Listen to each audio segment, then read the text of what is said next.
Hello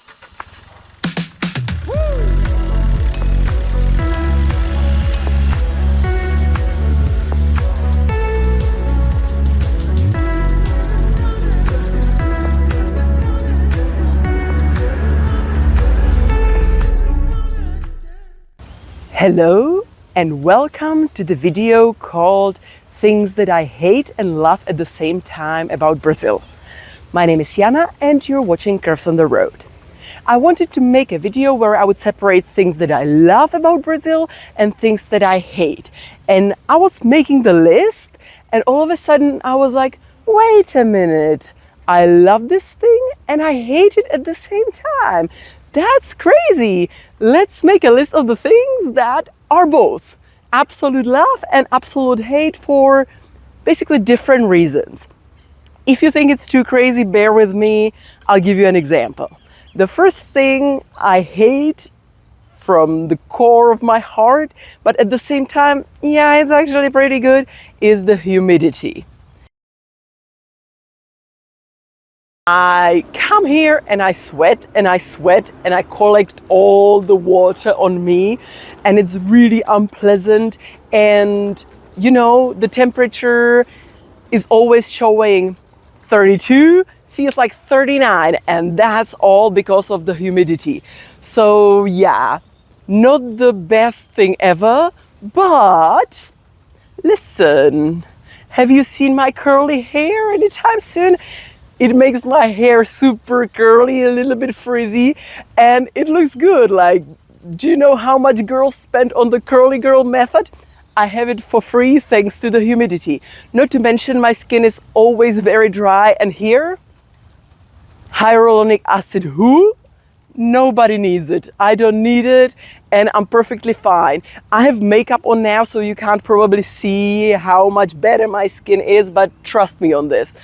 I don't need tons of cream. I just get out and get the humidity doing its magic. So humidity, definitely love and hate at the same time. Number two, it's food. Here you're probably like, if you've ever been to Brazil or ever had Brazilian cuisine, you're probably like, what can you hate about Brazilian food? It's the most delicious thing you've ever eaten. You are, again, my friend, absolutely right. The problem is I'm trying to be on a diet, and in Brazil, it's mission impossible. It's frankly impossible. Portion control, absolutely zero, because the portions here are for 3 people when it says for 1 person, and for a minibus if it says for 2 people. So really the portions are so big that you can't control anything, and that's still somehow under your control. But then there is this thing they call churrasco or barbecue, and it's the most dangerous thing when you want to lose weight. What they do is they cut the meat and the sausage and the cheese and everything into tiny pieces, and you just have a tiny piece here, tiny piece there. You try this, you try that, you feel like you've eaten nothing. You've eaten half a cow and all its milk of a day, and like you're full and you have troubles to leave. Love the taste, love how creative Brazilians are with their dishes and how they make everything better and tastier. But yeah, I've put on 3 kilos just by the short visit I've recently had. Number 3, animals. As you can see, there are the most fantastic animals here in Brazil. They are a little bit harder to find and even harder to interact with. I've made a separate videos only about interacting with animals in Brazil, so if you want more details on this topic, you can watch that video. But like these gorgeous creatures like the capybaras behind me, they're just wandering around. They're perfectly chill. They are just there. So you feel like you're in a zoo while you're in an ordinary park. They have like tiny parakeets that are just flying around, the green ones, super gorgeous. Lots of animals that you can just monkeys, right? Like, but not those annoying monkeys that steal your stuff and you have problems with them because you are not sure if you'll get out of there alive. Super cute, tiny, tiny monkeys, macaquinhos. Oh my God, super precious. The only problem with animals that where there are pretty and cute animals, there are also pretty dangerous animals, and they are usually the ones you can barely see. First, the mosquitoes, right? Like, we came here at the time when the dengue epidemic was at its worst in decades. So I was really obsessed in covering myself in the repellent. Didn't work almost at all, if you ask me. Like, I was still eaten by the mosquitoes. Fingers crossed, nothing happened. But still, you know, you're still scared. And the other ones, for example, these gorgeous animals that are cute, and I would take them all home if I could. They are the carriers of a tick that also spreads like a very, very dangerous and lethal disease. As cute as they are, you can't pet them. Well, they won't let you. First of all, these animals are not the capybaras you see in the cafes. They are not tame, they are wild animals, so they didn't even let us feed them. So you will not be like, oh, you can't like pet and play with them, which is probably a good thing because of the tick. So yeah, animals, super gorgeous, and some are super lethal. I would like to see the one that is both, and that is the jaguar that they call onça here, and I would really like to see one, but I'm not sure if I would be that happy if I really saw it in real life in the nature. Another love and hate relationship is with people. Again, I know all Brazilians will be offended, and rightfully so, and the normal Brazilians that I've met on daily basis are the sweetest, friendliest, most open, warm people I've met anywhere in the world. So please don't get mad at me. Those people I love. You just go to the shopping mall and people just try to communicate with you because they see you're a foreigner.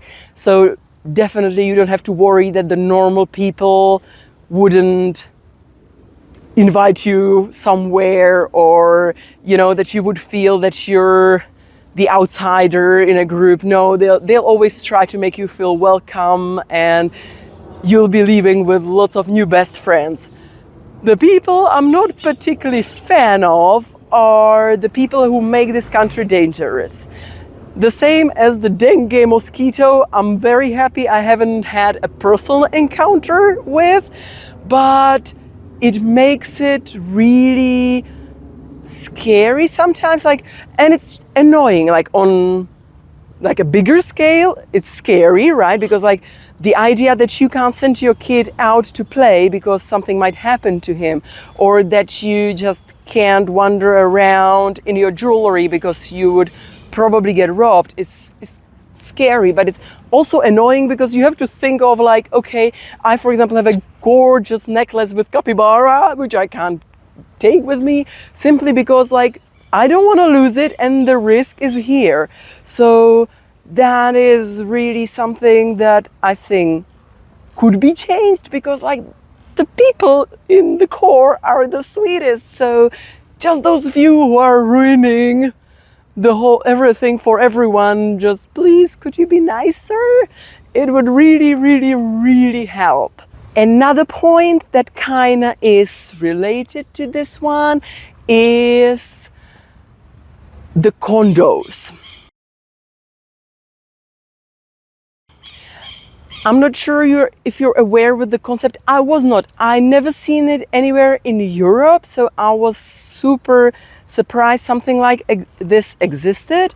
It's basically like a small village or like several blocks of flats that are sharing expenses for the amenities of the place. So these places, since there are like 50, 70 apartments, right? Like they have a swimming pool, they have a cool gym, they sometimes have like tennis courts and volleyball courts and all that jazz. So those are really, really cute, fancy places. and they are secured because there is the big gate. And that's the same point of love is the hate. There's not only a gate, there is a barbed wire all over this complex. You're basically imprisoning yourself to be safe.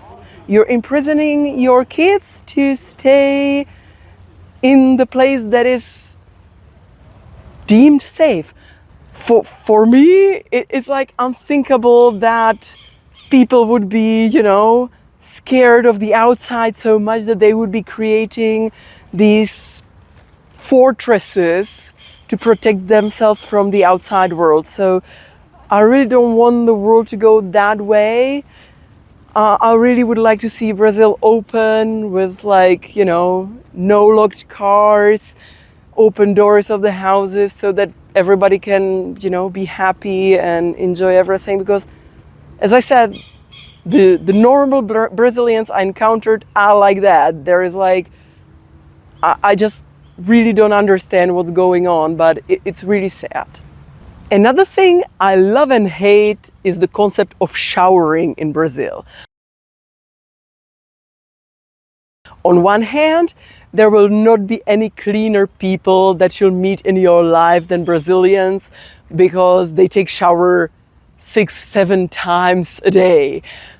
One of my friends who's Brazilian, she was like, "What do you mean you don't take a shower in the evening? I could never." And I was like, happened to me before actually. But you must understand, I'm from a country where it's super cold most of the year. So the need of the shower is maybe not that, or I'm just dirty that I skip showers some evenings. I don't know. But what I hate about showers in Brazil is that they only have rain showers. And another crazy thing is those things are electric. I don't know about you, but I was brought up in a culture where all those detective novels had somebody being killed by an electric appliance put in a shower, and the electricity and the water interacting caused the death. So for me, being told that the shower is electric is okay, fine. Also, it serves more here to make the water cold, not warm, logically, because the water here is mostly hot. So it's lots of these little differences that are absolutely crazy, but make sense at the same time. Another thing, let's get to the weather part. Love and hate, rain. Guys, when it's a day of 35 degrees and all of a sudden it starts raining, I can't describe you the feeling of relief. The temperature drops, the rain is cold, so you can when it's still the drizzle, you can just feel it on you, and it's so comfortable and nice. I love it. I go in the rain even when it's raining heavily. I just love it. It's such a relief. The whole earth is greener, the flowers, everything's growing. Gorgeous. At the same time, when it rains, it means everybody goes everywhere by car, and the traffic jams in the city, let's say the distance that would normally take 15 minutes takes you 3 hours. So yeah, there are some consequences to the beautiful rain. And this is just an annoyance, right? Okay, it will take me a while to get somewhere, but there's also one more that is more severe, and that's flooding. So the catastrophic floods can really impact usually the poorest part of the population, and the impact is quite bad. And the final point is geography. It's the same. I actually do hate it and love it at the same time. I love there's so much to see here. You have waterfalls, you have tropical forest, you have pink dolphins, you have Rio de Janeiro, you have samba, carnival, you name it, you have it here. The only problem is, same problem as in the United States, guys, why is everything so far? It's a humongous country, and if you wanted to do everything Brazil has to offer in one go, yeah, you would need a couple of months of serious traveling to get everything done. So be mindful of that you can't go to Amazonia and then down to Sao Paulo and then to Iguazu and then back to Rio. I mean, you can do all that, but you'll be exhausted. So give yourself doses of Brazil if you're coming just for a little while. But definitely don't skip on it, because the places here, I'm constantly amazed. Every time I see something new, and I'm entirely amazed of this wonderful place and amazing country. So that's it. That's the whole video. I hope you enjoyed it. If you did, why don't you give me a loving or hating thumb up or down? And you can subscribe to my channel. I upload every Sunday. Thank you very much for watching. Have an amazing rest of your day, and bye!